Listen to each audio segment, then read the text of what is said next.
Hi guys, welcome back. I hope you're having a lovely day wherever you're tuning in from. This week, I'm going to be talking about dieting and fat loss. And what I tend to see amongst a lot of the people that I talk to on social media, within coaching, it's something that I've definitely experienced myself, is that people already know what the mechanism is for losing fat. You know that you need to create a calorie deficit. You need to train hard in order to hold on to your muscle in said calorie deficit. So look, it's simple. Sounds simple, and actually it is, honestly, simple, but it's not easy necessarily. It's the execution bit, which is where people really struggle. If you all knew exactly how to do something and you had 100% confidence in your execution of said thing, then frankly, I'd be out of a job. So it's fair to say fat loss isn't always easy, and there's a good reason for that. There's multiple reasons, but one of the most common that I'll see is that most people enter a fat loss phase on a bit of a wing and a prayer. There's no real strategy. There's no timeline. You're just gonna start a deficit tomorrow and see how long it takes you. And they don't tend to have much of a solid idea of kind of what the exact day-to-day habits are that they're gonna need to implement into their daily life in order to see that progress happen effectively. They're also not always sure what to do when progress stalls, which it might do. You might just see the scales slow down for a few days, panic, slash your calories, make your deficit unsustainable. And a lot of people, I'd say the majority, don't really have an exit strategy. So you might kind of roughly know, okay, I want to lose X amount of pounds. And you might do it successfully. But what happens after? How can you guarantee that you're going to maintain that progress that you've just created? Without a strategy, it's pretty hard to do it, which is why 80% of people will regain the weight that they lost in a diet within the first 12 months. It's a big number. So today, lucky for you, I'm going to walk you through the 8 steps that I will take from beginning of a deficit and even just before that, all the way through to exiting your dieting phase. Now, this isn't theory, okay? This is categorically what I do with myself, with clients. It's what I've done for years, okay? This is the playbook, it's the blueprint. I want you to take some notes. Step 1, change nothing, track everything. For the first 7 to 14 days, okay, we are not actively dieting yet, to be clear, okay? We've just decided that we're gonna get ourselves ready for a fat loss phase. So a week to 2 weeks of tracking your intake accurately. What is happening right now? Not just in terms of calories, okay? But it helps us to build a bit of a picture around when you're eating, what types of foods you're eating, what gaps there are in your current nutrition strategy. Is protein anywhere near where it needs to be? Fiber, fruits and veggies, carbs, fats, general snacking habits, all of this is captured as part of this initial 1 to 2 week period. This is what I call baselining inside the Recomp Blueprint. Now, during this time, I'd also be tracking my body weight. So based on ideally 2 weeks of data, what is happening to my body weight over time with the current habits that I am displaying as part of my nutrition and movement? Am I gaining right now? Am I maintaining right now? Or am I already losing right now? That is invaluable. When you think about a TDEE calculator that you get online, honestly, they're all pretty much the same. They use a not useless formula. It's pretty helpful, but it doesn't take anything into account around your lifestyle, your dieting history, your muscle mass, okay, your metabolic rate. None of that is taken into account because it's a computer, okay? It can't take those things into account.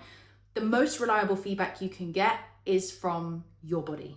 What is actually happening to your body. You've got an idea of overall intake on average. You also can see what's happening roughly to body weight as a result of what we're currently eating and how much we're currently moving. So I wouldn't change your step count. I wouldn't change anything you're doing in the gym. We want to assess as is. And you also in that period can probably spot some things that need to change, okay? So things that you can notice that happen on a consistent basis for you. Snacking patterns, for example. Do you always get really hungry around 3 o'clock and end up raiding the cupboard? Do you find that you often snack after dinner? Are you leaving big gaps between meals? Do you skip breakfast? All of these things are helpful. They are information gathering. And until you understand all of that, it's incredibly hard to build a deficit that works for you and actually doesn't feel like a complete slog. So we now know what's happening as is: intake, habits, body weight. Which leads me on to step 2. Create a small calorie deficit. So for the sake of this video, we're going to assume that the data you've captured in weeks 1 and 2 are showing that your weight is remaining stable. Okay, there might be high points, there might be low points, but if you were to plot it on a graph, it's trending horizontally. So once I've got that average number of calories over the last 2 weeks and can see that my body weight is pretty much maintaining, I would take that number and I would minus 10 to 15%. For the sake of ease, let's say I was maintaining on exactly 2,000 calories. So taking 15% from that, we're looking around 1,700 as a starting point. Now you might argue that the bigger the deficit means the faster the fat loss. That's absolutely true. But what I need quite literally everyone to understand, or what I would love for more people to understand, is that it's not about how quickly you can shed that weight, but there's a reason why most people fuck it up so bad. And I genuinely believe that a lot of that is down to just slashing things way too drastically. Think less about how much fat am I losing on a daily basis, and more about how can I make this process something that I am quite happy and comfortable to actually adhere to. Adherence is the game, not speed. So we've got a calorie number. That's what we're aiming for. And whilst we're at it, we want to think a little bit around some of our macros as well. So protein, I would aim for 2 grams of protein per kilo of body weight. It's just easy math, and it's in the higher end of the optimal range for holding on to muscle mass in a deficit. So 2 times current body weight in kilos, that's your protein goal. I'd also be aiming for a fiber target, okay? Carbs and fats, frankly, we don't need to worry too much. The remaining calories that come from non-protein related food can kind of be split up however you prefer. If you're strength training regularly and hard, you probably don't want to go low carb, okay? But for the purpose of a deficit, split up those carbs and fats however you prefer, whatever fits best into your life and your preference. But fiber, on the other hand, is something that I would strongly recommend that you have a minimum target for. We want to be aiming for 25 grams, really at a minimum. If you can get that close to 30, amazing. Fiber is a powerhouse for health and wellness in general, but also for fullness, satiety in a deficit, incredibly important. Protein gets all the glory, but fiber is very important too. Outside of calories, protein, fiber, I would also be looking at general movement. So again, from the data that you've got from baselining that we were just talking through, I want you to look at your average step count, okay? If you are currently getting 4,000 steps a day on average, I want you to add 2,000 to 3,000 to that. Do not give yourself a 12,000 steps a day target if you know that you are not even getting half of that right now. Okay, again, more extreme really and truly does not equal better. Can you do the targets that you've set yourself on a daily basis more often than not, with very little room for error and not meeting that target? If you can, that's the golden sweet spot. So let's say it's 4,000, aim for 6 or 7. 6 is a minimum, 7's your bonus. So what you've just done is you've created a 15% deficit. You've thought about the important macronutrients for health, muscle maintenance, general energy, and satiation.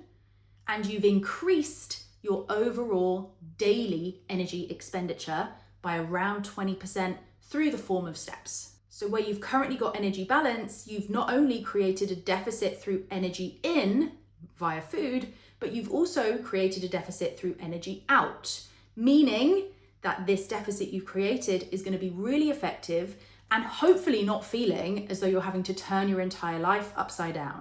Small, subtle changes. Step 3, strength train. If you're not already, this is a must, okay? Ideally 3 to 4 times a week. We want to lose body fat. We don't want to lose muscle mass. This is something that I think people often misunderstand. The goal in a deficit is exactly the same as the goal at maintenance when it comes to training. Get as strong as humanly possible. Training does not change. Intensity does not change. Now, lots of people tend to go hell for leather on the cardio, okay? I much prefer to go hell for leather on the intensity of your strength training and to slightly increase your steps.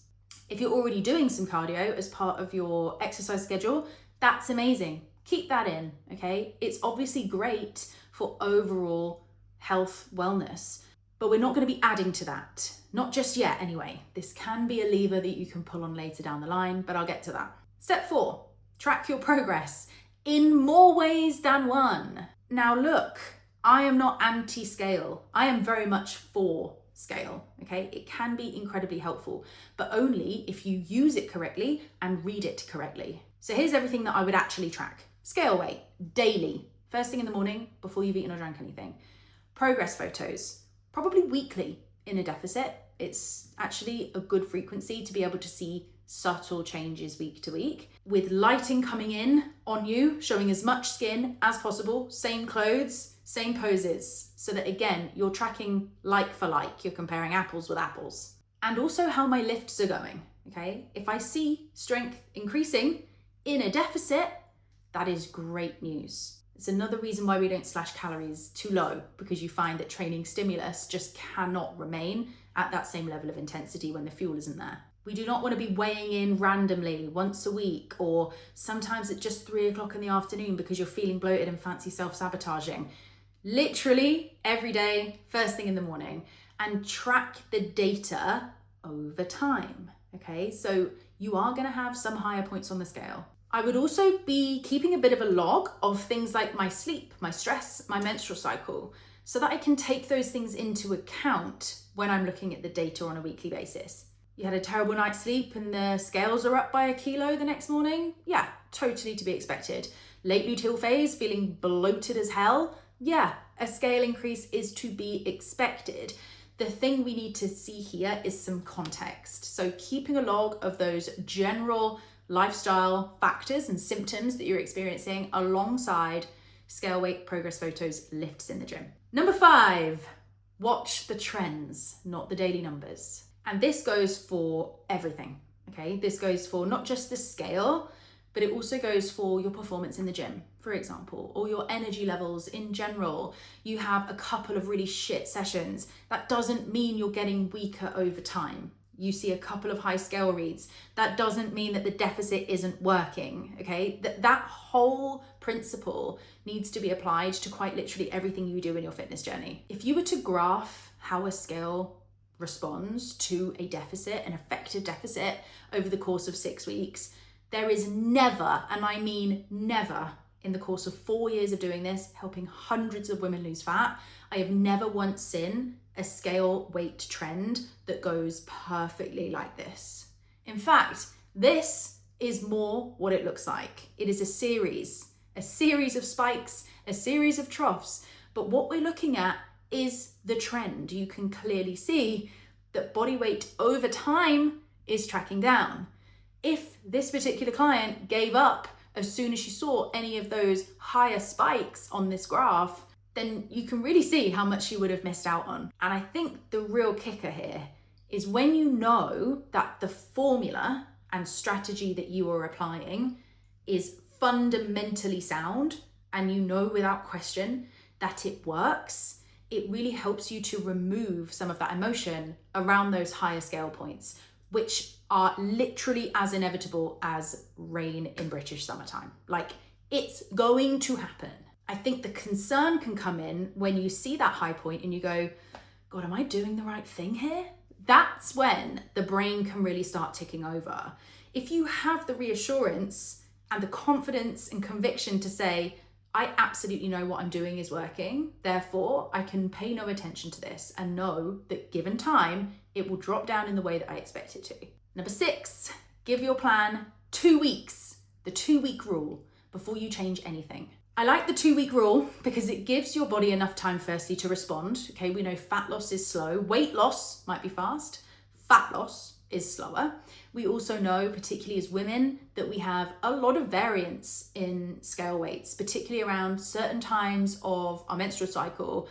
Most notably, luteal bleed phase tends to be a little more spiky, okay, with extra water retention, inflammation, bloating, etc.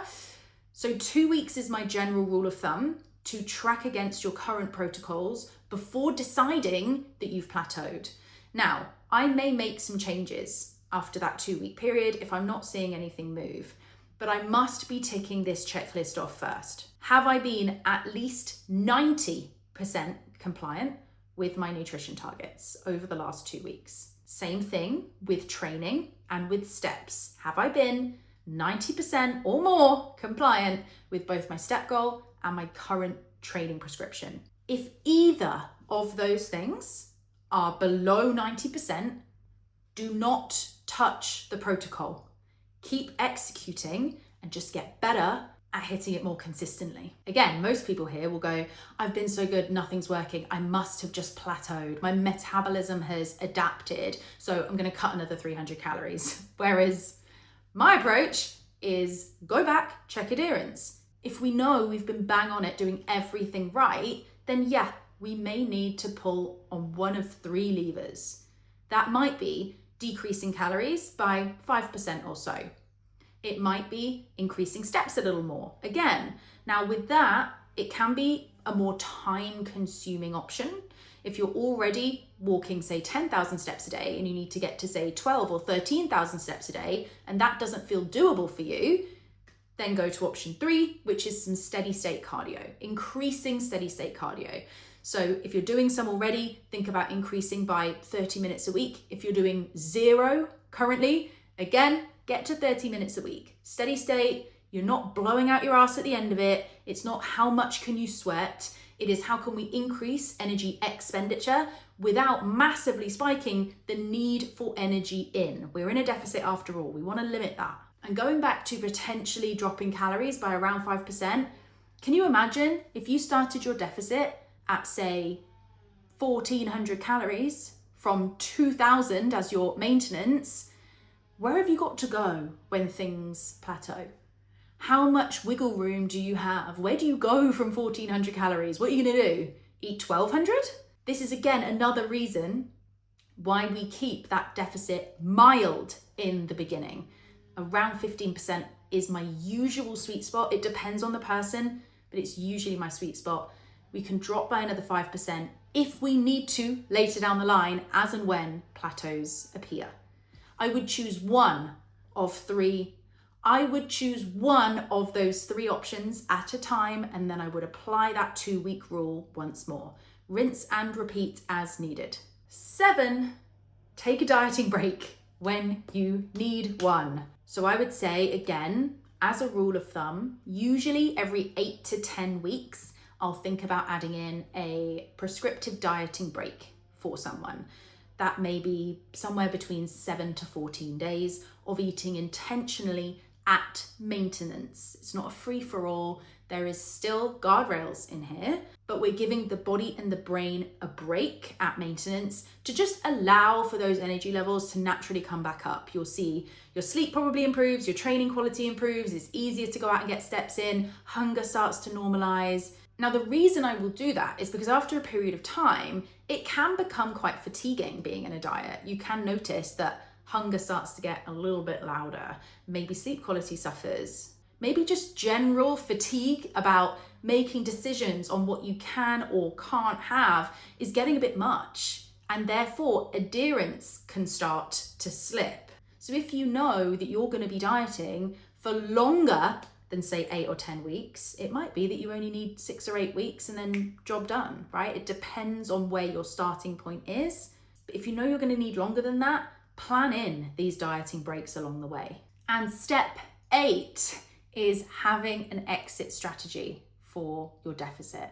So knowing when your deficit has come to an end. Either you've reached your goal weight, okay? I don't hate goal weights. I think they can be helpful in some scenarios. or your goal composition for this particular fat loss phase. So you know that it's now time to get to maintenance. And this is the part that I don't think enough people talk about, honestly, like what happens after. I don't want to be cynical, but I feel like this has got a lot to do with the transformation photo. Like you kind of get someone to a particular point, you get your little testimonial, and then, you know, hasta la vista. It's maybe not that, but that's just how it seems sometimes in this industry. So we're going to talk a little bit about exiting a diet, okay, getting back to maintenance. There has to be a strategy. You need to be making an estimate of what your maintenance is now in your new body, okay? It might be that it's pretty unchanged from where you were before. If you've only lost, say, 5 kilos and you were already a relatively lean person when you started, then it might be that maintenance is relatively similar to where it was previous, but it might also be that it has shifted slightly. So firstly, if you have a coach, they'll figure this out for you, okay? And it will be based on all of your data over the last few months, knowing how your body works and responds, knowing what current body composition is like, current activity levels, etc., etc., etc. If you don't have a coach, then honestly using like a TDEE calculator is not a bad place to estimate from, okay? It's always an estimate. One is slightly more accurate than the other, but their estimate's all the same. Again, the best feedback comes from your body. So we estimate where maintenance calories are likely going to be for you. And I like to give a bit of a range here, a conservative range, okay? Because what we don't want to do is overshoot, okay? We certainly don't want to be in a position where we're thinking, God, I've really blown it. You know, the next 3-4 weeks, I'm seeing the scale just come up and up and up and up and up. So I will make a conservative estimate of where maintenance should sit for you. I personally don't love a super kind of slow and steady incremental reverse diet. I think most people don't need it. If you're in a good place, kind of in terms of your metabolic health, you don't necessarily need to be gradually increasing those calories. It just tends to keep you in a deficit longer than you need to be. I'd much prefer to make a close guess as to where you are around maintenance. It certainly won't be above maintenance, but it also probably won't be where you end up long term, okay? It's probably just below or, you know, within that lower end of your overall maintenance range. Track against that for 2 weeks. See what happens. Again, we're thinking a bit like baselining. What happens to body weight? Are we roughly maintaining? Again, with this, because you're eating more food, you're probably training a bit harder, and you're probably introducing some more carbs into your diet, you will see that the scale comes up slightly. What we're looking for it to do is increase slightly, not much, okay? It should not increase drastically. And then at this kind of new normal, it should settle. That's what we tend to see when we think about exiting a diet, getting to maintenance. If diet is holding steady, if body weight is holding steady on that new estimated maintenance range, I would then likely bump that up a little bit more because my first estimate was pretty conservative. Again, we track for a couple of weeks, make sure that the logic is sound, make sure that training feels great, make sure that the person is feeling really well fueled, they're recovering well, they're sleeping well. All of the things that suggest they are a happy, healthy human are showing as good. And at that point, I would think about stepping away from tracking and living life a little bit more intuitively with all of the same structures. Maintenance and dieting are more similar than people give it credit for, or at least they should be. If you're going to do either phase in an effective way, we still want principles, frameworks, structures bedded in that you execute against, whether you're dieting or whether you're at maintenance. The problem we have is when people don't have any of those things at maintenance, they only have it in a diet. So when they stop dieting, what do you think happens, right? We still need those things that we know work, regular meal timings, built around protein and fiber, a decent level of training stimulus, a good number of daily steps, the fundamental basics. I actually have a whole other video on exactly how to exit a fat loss phase and kind of the step-by-step process behind that. So I'll link that in the description if you want to check it out. And that is it for this week. Thank you so much for watching. As always, pop your questions in the comments. Remember to like and subscribe, please. And I'll see you next time. Love you. Bye.